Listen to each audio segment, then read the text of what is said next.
नमस्कार। Static GK के इस लेक्चर में आपका स्वागत है। आज हमारी चर्चा का मुख्य विषय है मध्यकालीन भारत। तो हम मध्यकालीन भारत से संबंधित विभिन्न पक्षों पर चर्चा करेंगे और इससे संबंधित जुड़ी कुछ बातों को जानेंगे। इससे पहले हम प्राचीन काल में विभिन्न आयामों को पढ़ चुके हैं इतिहास के, जिसमें हमने अभिलेखों को देखा, स्थापत्यों को देखा और भी अन्य चीजों को देखा, मुद्राओं को देखा। साथ में हमने मुद्रा का पूरा इतिहास जाना हमने। तो आज हमारी चर्चा का मुख्य बिंदु रहेगा सल्तनत, और इससे जुड़ी हम कुछ बातों पर चर्चा करेंगे। तो पहले हम एक बैकग्राउंड जान लेते हैं, एक पृष्ठभूमि जान लेते हैं, आखिर किस तरीके से भारत में सल्तनत का आरंभ होता है और किस तरीके से भारत में मुस्लिम शक्तियों का आक्रमण होने लगता है। इसके बारे में एक विषय जानते हैं हम। तो आप जानते हैं जो भारत भूमि में प्रवेश पाने का श्रेय गजनवी वंश को दिया जाता है। इसके पहले अरब के जो खलीफा हुआ करते थे अल-वाजिद नाम का एक खलीफा हुआ करता था अरब का। तो इसके आदेश पर मोहम्मद बिन कासिम ने सबसे पहले 712 ईस्वी में मकरान के रास्ते स्थल मार्ग से सिंध पर हमला किया। यह हमला सर्वप्रथम देवल में हुआ, जिसमें देवल का पतन हो जाता है। कराची, जिसको आज हम बोलते हैं देवल, कराची का पतन हो जाता है। उसके बाद कासिम ने चाच के बेटे जो दाहिर था, दाहिर पर हमला कर दिया और मुल्तान तक के पर विजय प्राप्त की। दाहिर रावौर के युद्ध में हमारा भी इसमें जाता है। तो सिंध पर कासिम के आक्रमण का प्रमुख उद्देश्य इस्लाम का प्रचार करना और आर्थिक संपन्नता एवं साम्राज्य विस्तार की लालसा थी। तो इस तरीके से भारत में अरबों का आक्रमण होता है। आगे चल के आप देखेंगे तुर्क आने लगते हैं। जब तुर्क जनजाति जो होती है ये इस्लाम में धर्मांतरित हो जाती है, तो ये जनजाति आप जानते हैं लड़ाकू जनजाति थी और घोड़ों पर चलती थी, काफी महत्वपूर्ण जनजाति। जब इस्लाम में धर्मांतरित हो जाते हैं तो भारत की तरफ आक्रमण करते हैं इस्लाम के प्रचार के लिए, जिसमें आप देखेंगे महमूद गजनवी, मोहम्मद गौरी और आगे चल के जितने भी सुल्तान आप देखते हैं अधिकतर तुर्क होते हैं इसमें से। तो महमूद जो गजनवी है, इसको वास्तविक श्रेय दिया जाता है भारत के अंदर आने का, क्योंकि इसने भारत में आप देखते हैं लगातार इसने ऐसे आक्रमण किए थे जिससे भारत में जो तुर्की साम्राज्य है ये लगभग स्थापित होने लगा था, जिसमें आप देखते हैं 998 से 1030 तक इसने कई बार भारत को लूटा। सोमनाथ मंदिर पर इसने आक्रमण किया। इसके अलावा इसने बहुत सारा धन इकट्ठा किया। ठीक है, तो इस तरीके से महमूद का आक्रमण बहुत ज्यादा महत्वपूर्ण है। इसने 17 बार आक्रमण किया भारत पे, 1027 तक आक्रमण किया जब तक ये मर नहीं गया। तो इस तरीके से आप देखते हैं महमूद के आक्रमण लगातार भारत में हुए हैं, जिसने थानेश्वर को लूटा, मथुरा वृंदावन से अपार संपत्ति लूटी, सोमनाथ को लूटा इसने। ये अपने साथ में अलबरूनी, फिरदौसी, उद्बी, फर्रुखी विद्वान भी लेके आया, जिन्होंने भारत में इतिहास को लिखा, भारत में उस दौर को लिखा। अलबरूनी की हम बात कर चुके हैं, तहकीक हिंद की किताब की बात कर चुके हैं, जिसमें इसने अलबरूनी ने भारत की तत्कालीन जो परिस्थितियां थी उन सबको लिखा। इसको किताब उल हिंद भी बोला जाता है, तारीख हिंद बोला जाता है, किताब उल हिंद भी बोला जाता है। बहुत महत्वपूर्ण किताब है, तत्कालीन भारत की हमें झलक प्राप्त होती है इस किताब से। अरबी भाषा में है ये किताब। तो अलबरूनी ने इसके अलावा 2 संस्कृत पुस्तकों का अरबी में अनुवाद भी किया था। इसमें सांख्य जो दर्शन, कपिल मुनि का सांख्य दर्शन था, इसका अनुवाद किया था, एवं महाभाष्य का अनुवाद किया था। ये पतंजलि के द्वारा लिखा गया था महाभाष्य, इनका अनुवाद किया था। तो इसके बाद आप देखेंगे आगे चल के गौरी भारत में आता है, मोहम्मद गौरी। इसको शहाबुद्दीन उर्फ मुइजुद्दीन मोहम्मद गौरी बोला जाता था। तो ये भारत में आक्रमण करता है 12वीं सदी में, जिसमें आप जानते हैं पहले पृथ्वीराज तृतीय से हार जाता है 1191 में। इसके बाद ये 1192 में पृथ्वीराज त्रायन के द्वितीय युद्ध में पृथ्वीराज तृतीय को हरा देता है और आखिरकार इसका जो सेनापति था ये दिल्ली पर सबसे पहले शासन अपना व्यवस्था स्थापित करता है। तो सबसे पहले गौरी ने जो आक्रमण किया था 1175 में आक्रमण किया था गोमल दर्रे से होकर, ये इसने पहली बार उच्च को जीत लिया था। फिर इसके बाद 1178 में इसने गुजरात पर आक्रमण किया, लेकिन मूलराज द्वितीय ने आबू पर्वत के पास इसको बहुत बुरी तरीके से पराजित किया मोहम्मद गौरी को। और ये पहली इसकी पराजय थी। 1179 में गौरी ने पेशावर को जीत लिया, 1150 में सियालकोट, 1186 में उसने संपूर्ण पंजाब को जीतकर गजनवी राजवंश को समाप्त कर दिया। तराइन का प्रथम युद्ध हमने बात कर ली। द्वितीय युद्ध इसके बाद में हुआ 92 में, इसमें गौरी विजयी रहा। पृथ्वीराज तृतीय को मृत्युदंड दे दिया जाता है, ऐसा हमें सुनने में आता है। हालांकि पृथ्वीराज आसू में और भी कहानी मिलती है। 1193 में गौरी को गुलाम कुतुबुद्दीन ऐबक जो था इस मेरठ और दिल्ली को जीत लेता है और 93 में दिल्ली भारत में गौरी का राज्य राजधानी बनके दिल्ली स्थापित हो जाती है। 94 में अजमेर को जीतता है ऐबक और आप देखेंगे जैन मंदिरों को नष्ट करके, हिंदू जैन मंदिरों को नष्ट करके अवशेषों से दिल्ली में कुब्बत उल इस्लाम मस्जिद बनवाता है ये, जो आप भी आज देखते हैं। जो कुतुब मीनार का जो एरिया है यहाँ पे अभी भी ये मस्जिद है। 1196 में अजमेर में संस्कृत विश्वविद्यालय के स्थान पर ये क्या करता है, 2.5 दिन का झोपड़ा नामक एक मस्जिद बनवाता है। इस तरीके से आप देखेंगे भारत में मुस्लिम संस्कृति का आक्रमण होता है, लगातार बढ़ती आती है और स्थापित हो जाती है। 1205 में गौरी का अंतिम मुकाबला खोखरों से भी होता है और मोहम्मद गौरी की बात करें तो खोखरों से उसका मुकाबला होता है और इसके बाद मोहम्मद गौरी जब वापस गजनी जा रहा होता है तब दमियक नामक स्थान पर उसकी हत्या कर दी जाती है किसी के द्वारा। इस तरीके से ऐबक भारत में 1206 में गुलाम वंश की नींव डालता है। तो 1206 से एक तरीके से आप देखेंगे भारत में स्लेव डायनेस्टी का शासन की शुरुआत होती है। तो ये दिल्ली सल्तनत के लिए एक महत्वपूर्ण शासन था स्लेव डायनेस्टी। फिर इसके बाद में आप देखें कुतुबुद्दीन ऐबक इसमें होता और जो नोटेबल रूलर था, जो वास्तविक संस्थापक माना जाता है, इल्तुतमिश को माना जाता है, रजिया सुल्तान और बलबन को माना जाता है। इस वास्तविक शासक थे दिल्ली सल्तनत से संबंधित। तो इसके कुछ साहित्यिक स्रोतों की बात कर ले, हमें कैसे पता चलता है मध्यकालीन का इतिहास, तो आप देखेंगे इसमें कुछ बहुत महत्वपूर्ण किताबें हैं। इसमें है जैसे ताज उल मासिर। ये ताज उल मासिर है, इसको हसन निजामी ने लिखा हुआ है, हसन निजामी। इसमें आप अलबरूनी की तहकीक हिंद देख लेंगे, किताब उल हिंद इसको भी बोलते हैं। मिनहाज उस सिराज की तबकियात ए नासिरी है। अमीर खुसरो एक बहुत महत्वपूर्ण व्यक्ति है जिसने उस काल के इतिहास को लिखा है। इसने करीब 5 सुल्तानों का शासनकाल देखा हुआ था अपने जीवन में। इसको नूह सिपेहर इसने लिखा, नूह सिपेहर। इसने तुगलकनामा लिखा, इसके अलावा खजान उल फुतूह लिखा। इस तरीके से अमीर खुसरो ने बहुत सारी किताबें लिखी। इसके अलावा फिरोज शाह है, जियाउद्दीन बर्नी एक बहुत महत्वपूर्ण इतिहासकार है, जियाउद्दीन बर्नी। ये बहुत महत्वपूर्ण है। क्यों महत्वपूर्ण है? क्योंकि इसने तात्कालीन इतिहास को बहुत अच्छे से लिखा है। तुगलक का इतिहास, इसने खिलजी का इतिहास बहुत ही संयम के साथ लिखा है। ये लिखता है जियाउद्दीन बर्नी कि जब मोहम्मद तुगलक की जो मुद्रा व्यवस्था थी, सांकेतिक मुद्रा, फेल हो गई, असफल हो गई, तो जो किला था इसके बाहर पहाड़ जैसे बन गए। मतलब जो मुद्रा हुआ करती थी, फेक मुद्रा हुआ करती थी, जो सांकेतिक मुद्रा हुआ करती थी, तो ये बहुत बड़ी गलती थी। इसके अलावा और भी बहुत सारी चीजें लिखता है। ये लिखता है कि जब मोहम्मद तुगलक मर जाता है, मृत्यु हो जाती है, तो इसने लिखा है कि प्रजा को तुगलक से और तुगलक को प्रजा से मुक्ति मिल जाती है। तो इस तरीके की बातें लिखता है। तो एक वास्तविक तौर पे काफी अच्छे तरीके से इतिहास तैयार करता है। ये तारीख फिरोज शाही, इसकी किताब का नाम है फिरोज शाही, और फतवाए जहांगीरी और फतहात ए फिरोज शाही, ये इसकी किताबों का नाम है।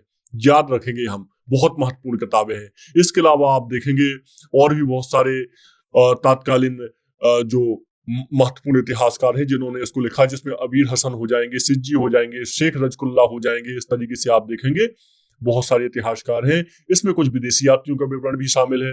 आप देखेंगे इसमें इब्न बतूता बहुत महत्वपूर्ण है। इब्न बतूता, ये आपका जो इब्न बतूता मोरक्को का यात्री था, 1333 में भारत आया था।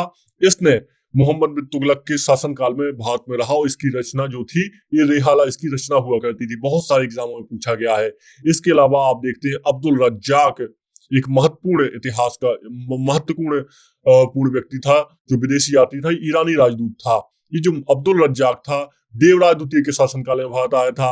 मार्को पोलो इटली का यात्री था, ये 13वीं सदी में भारत आया था। इसके अलावा निकोलो कॉन्टी, ये दक्कन की यात्रा की थी इसने 1420 में। आप देखेंगे नूनीच, ये पुर्तगाली घोड़े का व्यापारी था, इसने विजयनगर दरबार में रहा है। तो इस तरीके से आप देखेंगे तो ये बहुत ज्यादा महत्वपूर्ण रहे हैं विदेशी यात्री भी। तो ऐबक का मकबरा भी इसमें, शेरशाह का मकबरा, ये सब भी महत्वपूर्ण है। तो आइए बात कर लेते हैं हम सबसे पहले ऐबक के बारे में, फिर इसके बाद में हम लगातार आगे बात करेंगे। तो ऐबक जो था स्लेव डायनेस्टी का प्रथम शासक था। इसको जो तुर्की राज का संस्थापक माना जाता, लेकिन ये वास्तविक संस्थापक नहीं था क्योंकि इसके सामने बहुत सारी समस्याएं रही। ठीक है, तो इस तरीके से आप देखेंगे 1208 में जो ऐबक का राज्याभिषेक 1206 में हुआ था और इसने लाहौर को अपनी राजधानी बना लिया था। तो इस तरीके से आगे चल के इसको सुल्तान की भी उपाधि मिल जाती है। इसने अपने जो ऐबक ने, इसने ना तो अपने नाम की सिक्के चलवाए, ना इनमें खुतबा लिखवाया। इस तरीके से आप देखेंगे ये एक जो शासक था, तो बहुत ही मतलब इस बहुत सारे काम नहीं किए इसने। इसे लाख बक्स कहा जाता है, ये याद रखिएगा, ये एग्जाम में पूछा जाता है। लाख बक्स कहा जाता है इसको। क्या कहा जाता है? लाख बक्स। क्यों कहा जाता है? क्योंकि लाखों का दान दे दिया करता था, ऐसा माना जाता है। तो इस तरीके से ये सारी चीजें याद रखेंगे, आपके लिए बहुत ज्यादा महत्वपूर्ण हो जाएंगी। ऐबक ने ही सूफी संत ख्वाजा कुतुबुद्दीन बख्तियार काकी के नाम पर दिल्ली में कुतुब मीनार बनवाया था, जिसे इल्तुतमिश ने आखिरकार पूरा किया था। ठीक है, तो ये आप रखिएगा। 2.5 दिन का झोपड़ा इसने निर्माण करवाया था। इसके अलावा इसमें 1210 में इसकी मृत्यु हो जाती है चौगान में पोलो खेलते समय। तो इस तरीके से ये गिर पड़ता है और मर जाता है। ठीक है, इसके बाद कुतुबुद्दीन मृत्यु के बाद इसके पुत्र आराम शाह को लाहौर की गद्दी पर बिठा दिया जाता है, लेकिन इल्तुतमिश को अपदस्थ कर देता है। इसके बाद ये वास्तविक सुल्तान बनता है और आप देखेंगे 1211 से 1236 तक ये सुल्तान रहता है। तो बहुत महत्वपूर्ण शासक था ये इल्तुतमिश, क्योंकि इसने वास्तविक रूप से तुर्की सल्तनत को स्थापित किया था। ठीक है, तो ये ऐबक ने इल्तुतमिश को अनहिलवाड़ के युद्ध के दौरान खरीदा हुआ था। एक दास था ये, क्योंकि जो तुर्क थे इनमें दास प्रथा चलती थी, जिसमें दास को खरीदा जाता था।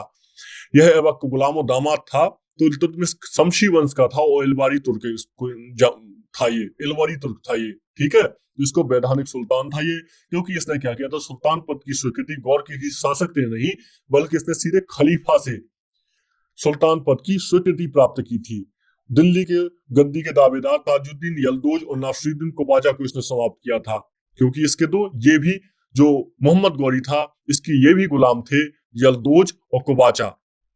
तो इन दोनों को भी उसने पराजित किया था और दिल्ली की गद्दी को बचाया था। नहीं तो यलदोज और कोबाचा भी दिल्ली की गद्दी पाने के लिए अपनी दावेदारी प्रस्तुत कर रहे थे। ठीक है, तो इस तरीके से इसने अपने सिक्के भी चलाए, दिल्ली को राजधानी बनाया। इसने 40 सरदारों की जो एक गुट था तुर्कानिक चहलगामी, इस संगठन की स्थापना की थी। ठीक है, इसकी दूरदर्शिता के कारण मंगोल आक्रमण से भी बचा रहा जो तुर्क राज्य हुआ करता था। तो इस तरीके से ये सब याद रखिएगा। इसके अलावा इसने एकता व्यवस्था भी लागू की, तो बंगाल को जीतकर दिल्ली का उसको एकता बनाया था इसने। ठीक है, इसके बाद इसने मंदसौर पर भी अधिकार कर लिया, परमार की राजधानी पर भी अधिकार कर लिया, रणथंभौर पर भी इसने विजय प्राप्त की। इसने शुद्ध अरबी के सिक्के चलाए और जीतल टंका और तांबे का, इसने चांदी के सिक्कों को टंका और तांबे के सिक्के को जीतल कहा। इस तरीके से इसने बहुत सारे कार्य किए जो बहुत ज्यादा महत्वपूर्ण रहे। मिन्हास राज इसके दरबार का महत्वपूर्ण लेखक था। तो ये सब आप याद रखेंगे और ये बहुत ही महत्वपूर्ण बात थी। ठीक है, इसके बाद इल्तुतमिश के बाद जब इल्तुतमिश की मृत्यु हो जाती है 1242 में, तो रजिया सुल्तान बनती है। 1236 से लेके 1240 तक इसका शासन होता है। तो ये सुल्तान बनती है और आप देखेंगे रजिया सुल्तान बहुत ही योग्य शासका बनती है। दिल्ली सल्तनत के इतिहास में रजिया एकमात्र महिला शासका थी। रजिया ने पर्दा प्रथा त्याग कर पुरुषों की तरह टोपी पहनी, कोट पहना और इस तरीके से इसने अपने दरबार को चलाना शुरू किया। तो इसका एक सरदार था अल्तुनिया, इसने 1240 में सरहिंद में विद्रोह कर दिया था। तो अल्तुनिया से इसने शादी कर ली थी आखिरकार, और 1240 को इसने डाकुओं के द्वारा अल्तुनिया और रजिया की हत्या कर दी जाती है। इस तरीके से आप देखेंगे रजिया की असफलता का मुख्य कारण तुर्कों की गुलामों की महत्वाकांक्षाएं थी और ये सफल शासक नहीं बन पाती। हालांकि इसमें विद्वान बहुत थी और ये योग्य शासक भी बहुत थी। इसके बाद एक नया शासक बनता है बहराम शाह, मुइजुद्दीन बहराम शाह। लेकिन रजिया के तवर हिंद प्रस्थान करने के बाद तुर्क सरदारों ने इल्तुतमिश के तीसरे पुत्र बहराम शाह को सिंहासन पर बैठा दिया। लेकिन इसके बाद इस आगे चल के अलाउद्दीन जो मसूद शाह आता है, ये सुल्तान फिरोज शाह का पुत्र था। इल्तुतमिश के पुत्र सुल्तान फिरोज शाह का पुत्र था। इसके शासन में समस्त शक्तियां नायब के पास थी। और इसी तरह देखेंगे जो नायब था उस समय बलवन हुआ करता था, और बलवन लगातार आप देखेंगे बहुत ज्यादा ताकतवर हो जाता है और आखिरकार गयासुद्दीन बलवन सुल्तान बनता है दिल्ली का 1266 से लेके 1287 तक। और आप देखेंगे इलवरी तुर्क था ये, और इसने 22 वर्ष तक सुल्तान के रूप में शासन किया और 20 वर्ष तक इसने वजीर के रूप में शासन किया। और आखिरकार ये बहुत अच्छे तरीके से लौह एवं रक्त की नीति के द्वारा जो भी इसके विरोध में होते हैं सबको ये घुटनों पर ला देता है, सबको ये समाप्त कर देता है और कुछ ईरानी प्रथाएं शुरू करता है, क्योंकि ये अपने आप को मानता था कि ये कोई गुलाम नहीं है बल्कि ये सरदार है और ये आप देखेंगे इसने राजत्व का सिद्धांत भी शुरू किया, इसने ईरानी परंपराएं भी शुरू की, जैसे सजदा, भूमि पर लेट कर अभिवादन, पैबॉस, सुल्तान के चरणों को चूमना, ये सब इसने नीतियां भी शुरू की। इसने ईरानी त्योहार नौरोज भी आरंभ किया। इस तरीके से आप देखेंगे इसने लगातार बहुत ऐसे कार्य किए जिससे इसका क्या हो जाए, इसका जो ईश्वर जो राजा का पद है इसने ईश्वर जैसा बनाने की कोशिश की। तो इस तरीके से आप ये गयासुद्दीन बलबन के बारे में याद रखेंगे। ठीक है, आगे चल के खिलजी वंश की शुरुआत होती है। आप देखेंगे सेलेब डायनेस्टी के बारे में हमने अचीवमेंट के साथ में बात कर ली है। खिलजी वंश की शुरुआत होती है 1290 से 1320। इसमें जलालुद्दीन खिलजी इसका निर्माण शुरुआत करता है इस वंश की, और आखिरकार अलाउद्दीन खिलजी इस वंश को बहुत आगे तक लेके जाता है। आप देखेंगे इसके बचपन का नाम अली गुरशब था, जो अलाउद्दीन के बचपन का नाम, और ये सुल्तान बनने से पहले अलाउद्दीन अमीर तुजब के पद पर हुआ करता था। आखिरकार 12 अक्टूबर 1296 को अलाउद्दीन ने दिल्ली में प्रवेश किया और बलबन के लाल महल में इसने अपना राज्याभिषेक करवाया। ठीक है, तो साम्राज्य विस्तार इसका बहुत ज्यादा महत्वपूर्ण है। इसने उत्तर विजय की, इसने दक्षिण भारत की विजय की, इसने मलिक काफूर को अपना सेनापति बनाया, और मलिक काफूर ने बहुत मतलब पूरे यहाँ तक कि आप मदुरई तक, जहां पे पांड्य राजाओं का शासन था, यहां तक इसने आप देखेंगे पूरे भारत को लगभग जीत लिया। इस तरीके से ये बहुत ही महत्वपूर्ण था मलिक काफूर का अभियान। इसकी प्रशासनिक व्यवस्था बहुत ज्यादा महत्वपूर्ण होती है, क्योंकि अलाउद्दीन ने व्यक्ति की योग्यता पर बहुत ज्यादा बल दिया था। आप देखेंगे इसका मंत्री परिषद में दीवाने वजारत हुआ करता था, ये वजीर हुआ करता था, दीवाने आरिज हुआ करता, सैन्य मंत्री हुआ करता था। और इसकी सबसे ज्यादा महत्वपूर्ण जो चीज थी ये थी इसमें इसकी बाजार व्यवस्था सबसे विलक्षण थी। इसको जियाउद्दीन बर्नी ने भी कहा है बाजार व्यवस्था को सबसे विलक्षण। इसका मुख्य कारण सैनिकों के वेतन में कमी करना था, न होकर वस्तुओं के मूल्यों को बढ़ने से रोकना था। बाजार व्यवस्था क्यों शुरू की? सैनिकों का वेतन न बढ़ाना पड़े, बल्कि बाजार की वस्तुओं के मूल्य को बढ़ने से रोका जा सके, तो इसलिए इसकी शुरुआत की थी। अलाउद्दीन ने प्रत्येक वस्तु के लिए अलग अलग बाजार निश्चित कर दिए थे। गल्ले के लिए मंडी, कपड़े के लिए सराय आदिल, घोड़ा गुलाम और मवेशी बाजार के लिए सामान्य बाजार। इस तरीके से अलग अलग बाजार में जाना पड़ता था। सभी व्यापारियों को सहनाई मंडी के दफ्तर में अपने को पंजीकृत करना होता था। सहनाई मंडी, केवल पंजीकृत व्यापारी किसानों से गल्ला खरीद पाते थे। इस तरीके से आप देखेंगे इसने एक बहुत अच्छी व्यवस्था शुरुआत की, जिसके कुछ इसमें अधिकारी भी बहुत महत्वपूर्ण है। ऐसा अधिकारी है दीवानी रियासत। ये अधिकारी क्यों महत्वपूर्ण है? क्योंकि इसने बाजार पर नियंत्रण करने के लिए अधिकारी तैनात किया था। शहनाई मंडी बाजार अधीक्षक हुआ करता था। सराय आदिल क्या हुआ करती थी? सराय आदिल ये न्याय के लिए हुआ करता था। बरीदे मंडी बाजार निरीक्षक हुआ करता था। इस तरीके से आप देखेंगे बहुमूल्य वस्तु को खरीदने के लिए दीवानी रियासत या सहनाई मंडी की आज्ञा लेनी पड़ती थी। ये पद जरूर याद रखिएगा, दीवानी रियासत। ठीक है, चलिए, तो ये सब आप याद रखेंगे। जो अलाउद्दीन था इसने डाक व्यवस्था भी लागू की थी, डाक व्यवस्था, और इसने परमट देने वाले अधिकारी की भी नियुक्ति की थी। अंतिम अधिनियम इसका ये था। ठीक है, तो ये सब आप याद रखेंगे। तो ये सब महत्वपूर्ण चीजें थी जो अलाउद्दीन संबंधित से थी। आगे चलिए बात करते हैं, हम तुगलक वंश की बात करते हैं। तो अलाउद्दीन की बाजार व्यवस्था बहुत ज्यादा महत्वपूर्ण है। इसके अलावा इसने घोड़े दागने की प्रणाली चलाई थी, जिसमें क्या हुआ करता था, जो घोड़े हुआ करते अच्छे किस्म के घोड़े आ सके सेना में, इसके लिए दागने की व्यवस्था इसने शुरू की थी। तुगलक वंश बहुत ज्यादा महत्वपूर्ण है, क्योंकि ये वंश सबसे ज्यादा शासन करने वाले वंशों में से एक है। 1320 से 1414 ईस्वी तक इसका शासन रहा। गियाउद्दीन तुगलक ने इस वंश को शुरुआत की थी, स्थापना की थी इसकी। ठीक है, तो बर्नी ने इस समय के मतलब जो इतिहास को कवर किया हुआ है, तो ये बहुत महत्वपूर्ण आपके लिए चैप्टर रहेगा। तो आइए इसकी बात कर लेते हैं। तो जो गयासुद्दीन तुगलक की मृत्यु हो जाती है, एक जो उसके लिए महल बनाया जाता है वो महल उसी के ऊपर गिर जाता है। तो ऐसे में मोहम्मद बिन तुगलक आखिरकार में राजा बनता है। दरअसल क्या हुआ था, गयासुद्दीन ने सरकारी कर्मचारियों को राजस्व वसूली में हिस्सा देकर उन्हें मुफ्त जागीरें दी थी। और इसके बाद इसके अलावा एक और प्रकरण है, चिश्ती संत निजामुद्दीन औलिया के साथ उसके संबंध कटुपूर्ण हो गए थे। जब गयासुद्दीन बंगाल अभियान से लौट रहा था तो औलिया दिल्ली छोड़कर चले जाने को कहा औलिया को। यह सुनकर निजामुद्दीन औलिया ने कहा, हनुजे दिल्ली दूरस्थ है, अर्थात दिल्ली अभी दूर है। तो गयासुद्दीन जब अफगानपुर नामक गांव में विश्राम कर रहा था तो लकड़ी का महल इसके ऊपर गिर गया, उसकी मृत्यु हो जाती है। इब्न बतूता के अनुसार गयासुद्दीन तुगलक की मृत्यु का कारण मोहम्मद बिन तुगलक की षड्यंत्र था।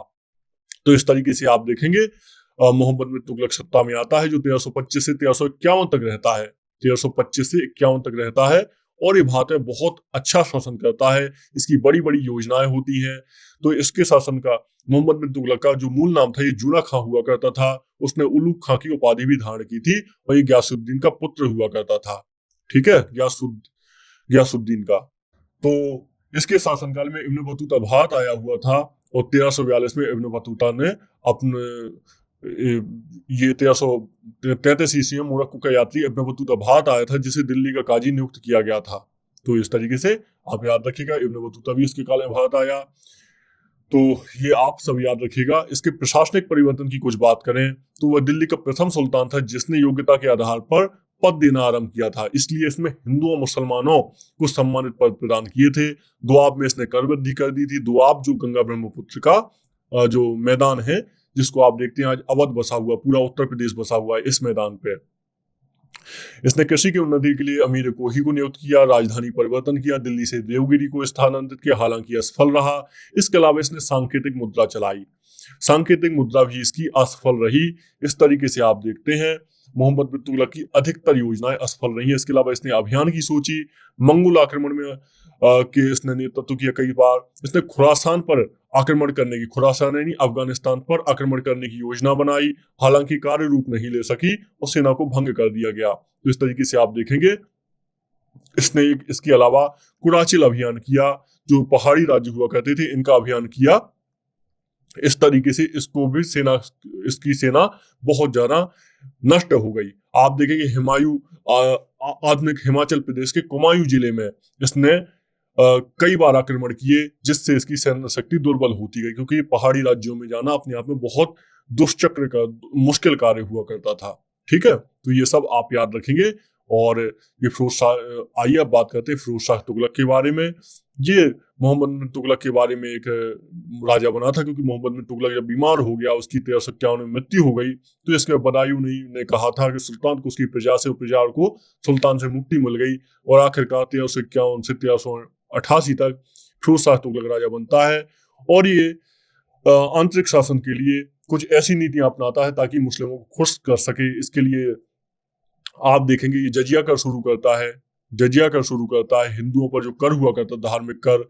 इसके अलावा ये कुछ और भी ऐसे कार्य करता है जो जैसे कि आप ये देखेंगे आप हिंदू देवताओं की मूर्तियों को ये खंडित करता है, तुड़वाता है, और इसी तरीके के कुछ कार्य करता है। दिल्ली में फिरोज शाह कोटला कहलाने वाला नगर इसको बहुत पसंद था, इसने इसका निर्माण करवाया था। ठीक है, तो फिरोज शाह तुगलक ने जो कुतुब मीनार है इसकी भी चौथी मंजिल बनवाई थी। तो इस तरीके से इसने बहुत सारे कार्य किए थे। तो ये सब याद रखिएगा। ये विद्वान था, हालांकि इसके दरबार में कई सारे विद्वान भी रहते थे, लेकिन फिर भी इसकी जो दृष्टि थी थोड़ी सी धार्मिक अधिक दृष्टि थी इसकी। ठीक है, तो ये सब आप याद रखिएगा। तो ये सब हम याद रखेंगे। ये बहुसंख्यक जो हिंदू हुआ करते थे इनके प्रति अत्यधिक कठोर था ये जो फिरोज शाह तुगलक था। तो ये सब याद रखेंगे, है ना। चलिए आगे बढ़ते हैं। तो इसके बाद नासिरुद्दीन महमूद का शासन होता है। नासिरुद्दीन महमूद का आप देखेंगे नासिरुद्दीन महमूद के शासनकाल में जो मंगोल आक्रमण होता है, तैमूर लंका आक्रमण होता है 1398 में। तो आखिरकार नासिरुद्दीन जो महमूद था तुगलक शासक, ये भाग जाता है। इसके बाद में एक सरदार होता है, सैयद सरदार। तो ये सैयद सरदार जो खिजर खां होता है, ये दिल्ली पर कब्जा कर लेता है, और ये सुल्तान की उपाधि ग्रहण नहीं करता, रैयत की आला की उपाधि से ही संतुष्ट रहता है। और आप देखेंगे ये कुछ टाइम तक शासन करता है। फिर इसके बाद में यहाँ पे जो शासन होता है ये लोदी वंश का शासन होता है। लोदी एक बहुत महत्वपूर्ण शासक था। इसमें बहलोल खान लोदी शुरुआत करता है, जिसमें सिकंदर लोदी, इब्राहिम लोदी भी महत्वपूर्ण शासक होते हैं। और आप देखेंगे जो इब्राहिम लोदी था, इसी के काल में पानीपत का प्रथम युद्ध होता है। तो जो बहलोल लोदी था, ये दिल्ली की जो गद्दी पर बैठने वाला ये अफगान शासक था। ये अफगानी था, याद रखिएगा, अफगानी। ठीक है, क्योंकि इससे पहले दिल्ली में तुर्की शासक ज्यादा बैठे हैं, अफगानियों को बैठने का मौका नहीं मिलता था, इनको नीचा माना जाता था। इसके बाद सिकंदर लोदी एक महत्वपूर्ण शासक होता है। ये काफी महत्वपूर्ण शासक रहता है। तो इसने बहुत सारे काम किए। इसने नाप ए पैमाने के लिए गज ए सिकंदरी, आपने सुना होगा, गज ए सिकंदरी इसने शुरू किया था। सिकंदरी प्रारंभ के 30 इंच का होता था। तो इस तरीके से इसने बहुत सारे कार्य किए थे। इसने नागरकोट की ज्वालामुखी मूर्ति को तोड़कर उसके टुकड़ों को मांस तोलने के लिए कसाईयों को दे दिया था। इस तरीके से आप देखेंगे इसने मुहर्रम के ताजिए निकालना बंद कर दिया था। मुस्लिम स्त्रियों को पीरों और संतों की मजारों पर जाने से रोक दिया था। इस तरीके से इसकी भी धार्मिक दृष्टि हुआ करती थी। इब्राहिम लोदी के बारे में बात करें, ये सिकंदर लोदी का पुत्र था और आप देखेंगे 21 अप्रैल 1526 को पानीपत का प्रथम युद्ध होता है और बाबर के द्वारा इसको हरा दिया जाता है। इब्राहिम की पराजय हो जाती है और युद्ध स्थल पर मारा जाता है। इस तरीके से आप देखेंगे इब्राहिम लोदी की मृत्यु से लोदी वंश दिल्ली सल्तनत समाप्त हो जाती है। दिल्ली सल्तनत का एक चैप्टर समाप्त हो जाता है हमारा। ठीक है, तो ये आपके लिए बहुत ज्यादा महत्वपूर्ण था। आइए कुछ और बात कर लेते हैं हम दिल्ली सल्तनत के बारे में ही, क्योंकि दिल्ली सल्तनत हमारे लिए बहुत ज्यादा महत्वपूर्ण है। इसमें हम प्रशासन की कुछ बात कर लेते हैं। तो सल्तनत कालीन प्रशासन की हम बात करेंगे। तो केंद्रीय प्रशासन का प्रधान सुल्तान हुआ करता था। इसमें सुल्तान के हाथों में सारी पावर हुआ करती थी। आप देखेंगे कुछ इसके अधिकारी हुआ करते थे जिन्हें वजीर का अधिकारी हुआ करता था। राजस्व विभाग दीवाने वजारत का प्रधान हुआ करता था राजस्व विभाग का। इसमें आरजे ममालिक हुआ करता था, ये सेना का प्रधान हुआ करता था। दबीर खास हुआ करता था, शाही पत्र व्यवहार किया करता था। दीवाने रसातल एक ये विभाग हुआ करता था, ये विदेशी वार्ता किया करता था। रसातल ये विदेशी वार्ता, विदेश वार्ता और कूटनीतिक संबंधों की देखभाल किया करता था। एक यहाँ पे जो शब्द है सद्र और सुदूर, ये एक विभाग हुआ करता जो धर्म का विभाग हुआ करता, धर्म विभाग हुआ करता था। ये प्रधान हुआ करता धर्म विभाग का। काजी उल कजात हुआ करता न्याय विभाग का प्रधान। बरीद ममालिक गुप्तचर विभाग का प्रधान। अमीर आखुर अश्रशाला का प्रमुख और अमीर मजलिस शाही उत्सवों का प्रबंध करता हुआ करता था। तो इस तरीके से देखेंगे आप कि दिल्ली सल्तनत में काफी महत्वपूर्ण पद यही हुआ करती थी जिनसे प्रश्न भी बनते हैं आपके, तो ये सब याद रखेंगे आप। और इसके अलावा कुछ और विभाग हुआ करते, दीवाने वजारत इसके वित्त विभाग कार्य हुआ करता था। दीवाने अर्ज का कार्य सैन्य विभाग हुआ करता था। दीवाने मुस्तखराज राजस्व विभाग हुआ करता था। रसातल विदेश विभाग हुआ करता था। दीवाने बंदगान दासों का विभाग हुआ करता था, क्योंकि दास व्यवस्था बहुत ज्यादा प्रचलित हुआ करती थी उस समय। दीवाने अमीर को ही ये कृषि विभाग हुआ करता था। तो इस तरीके से आप याद रखिएगा। इनकी कर व्यवस्था को हम देखें तो जो कर व्यवस्था थी इनकी, इससे कुछ कर लिए जाते थे। एक कर था ऐसा उश्र, उश्र ये मुसलमानों से लिए जाने वाला भूमि कर था। खराज ये गैर मुसलमानों पर भूमि कर हुआ करता था। खम्स ये लूट से प्राप्त धन हुआ करता था। इसके 1/5 भाग पर सुल्तान का अधिकार और 4/5 भाग पर सैनिकों और अधिकारियों का अधिकार होता था। ठीक है, तो अगर फिरोज शाह तुगलक को छोड़ दें, सभी सुल्तानों ने 4/5 भाग स्वयं अपने पास रखा था। ठीक है, जकात जकात ये मुसलमानों पर धार्मिक कर होता था। जजिया ये गैर मुसलमानों जो जिम्मी कहा जाता था उन्हें, उन पर धार्मिक कर हुआ करता था। तो इस तरीके से आप देखेंगे ये सब कर चला करते थे जो आपके सल्तनत युग हुआ करता था। ठीक है, तो ये आप सब लोग याद रखेंगे। इसके अलावा यहाँ पे सेना की दसमलव प्रणाली चलती थी जिसमें सुल्तान सभी खानों का प्रधान हुआ करता था, यानी पूरी सेना का प्रधान हुआ करता था। तो याद रखिएगा। एकताओं के शासन की आइए बात कर लेते हैं। एकता व्यवस्था शुरू की थी, हम जानते हैं दिल्ली सल्तनत में चलती थी। तो प्रांतों को एकता के नाम से पुकारा जाता था। एकताओं को शिकों में विभाजित किया जाता था। एकता को शिकों में विभाजित किया जाता था। आप देखेंगे जिसका प्रमुख सैनिक अधिकारी सिकदार हुआ करता था। सिखों को परगना में विभाजित किया जाता था। परगना, तो इसमें परगना में आप देखेंगे इसका मुख्य अधिकारी आमिल होता था। आमिल ये शब्द एग्जाम में बन चुका है। और आप देखेंगे शासन की सबसे जो छोटी इकाई हुआ करती थी ये गांव हुआ करती थी। सबसे छोटी इकाई गांव, जहां पर खुद ये भूस्वामी को खुद कहा जाता था और मुकद्दम कहा जाता था। मुख्य अधिकारी मुकद्दम, जो तुगलक था मोहम्मद बिन तुगलक, उसने खुद मुकद्दम दोनों को समाप्त कर दिया था एक समय पर। और ये अलाउद्दीन खिलजी ने भी ऐसा ही कार्य किया था। तो प्रांतीय या सूबे के स्तर के अधिकारियों को मुक्ता, अमीर या मलिक पुकारा जाता था। तो इस तरीके से आप देखेंगे ये एकताओं का शासन हुआ करता था। अलाउद्दीन खिलजी के समय में दीवानी वजारत ने एकताओं की आय पर अपना नियंत्रण रखा, अतः एकता प्रथा को समाप्त कर दिया गया था। फिरोज शाह तुगलक ने एकता प्रथा को दोबारा से शुरू कर दिया। ठीक है, तो ये सब याद रखेंगे हम। ये सब बहुत ही महत्वपूर्ण चीजें थी। ठीक है, तो ये आपके लिए दिल्ली प्रशासन की हमने बात कर ली और दिल्ली सल्तनत की बात कर ली। और आपको एक और बात बता दें कि जब दिल्ली सल्तनत में आप देखते हैं कि यहाँ पे जब मोहम्मद बिन तुगलक था, यही सबसे अंतिम शासक होता है जो सबसे प्रभावशाली होता है। और जब इसके साम्राज्य का विभक्त होता है तो आप यहाँ पे देखेंगे विजयनगर साम्राज्य की शुरुआत होती है, विजयनगर साम्राज्य की शुरुआत हो जाती है, कुछ अन्य बहमनी साम्राज्य की यहाँ पे शुरुआत हो जाती है दक्षिण भारत में। और आप यहाँ देखेंगे यहाँ पे उल्टा हो गया, इसको ऐसे देखिए आप, जब मोहम्मद बिन तुगलक की मृत्यु हो जाती है तो सुदूर दक्षिण में बहमनी साम्राज्य, सुदूर दक्षिण में आप देखेंगे विजयनगर साम्राज्य की शुरुआत होती है जिसकी राजधानी हम्पी होती है, और यहाँ पे बहमनी साम्राज्य की शुरुआत हो जाती है। और जो उत्तर भारत है यहाँ पे कुछ छोटे राज्य और पनप जाते हैं, जिसमें से आप देखते हैं कश्मीर हो जाता है, कश्मीर एक राज्य बनता है जिसमें 1301 में सुहादेव इसकी स्थापना करते हैं। इसके अलावा आप और देखेंगे यहाँ पे मेवाड़ हो जाता है और जौनपुर हो जाता है, जौनपुर को सिराज बोला जाता था पूरब का। इसके अलावा आप देखेंगे इनमें कुछ और अन्य राज्य पनप जाते हैं, जैसे बंगाल हो जाता है। तो इस तरीके से आप देखते हैं कि बहुत सारे छोटे छोटे राज्य पनप जाते हैं। तो ये राज्य भी महत्वपूर्ण है, मिडाइवल हिस्ट्री का महत्वपूर्ण पार्ट है। इनको हम हिस्ट्री में पढ़ चुके हैं हालांकि, तो इसलिए हम यहाँ पे नहीं पढ़ेंगे। हम इनको इतिहास में जब हम पढ़ रहे थे बहुत अच्छे से हम इनको कवर कर चुके थे, ठीक है। तो हम इसको लेक्चर को अपने को यहीं पर कंप्लीट करते हैं और मिलते हैं किसी अन्य लेक्चर में जो आपका संबंधित होगा स्टैटिक जीके से, ठीक है। तो आज के इस लेक्चर को हम कंप्लीट करते हैं। नमस्कार।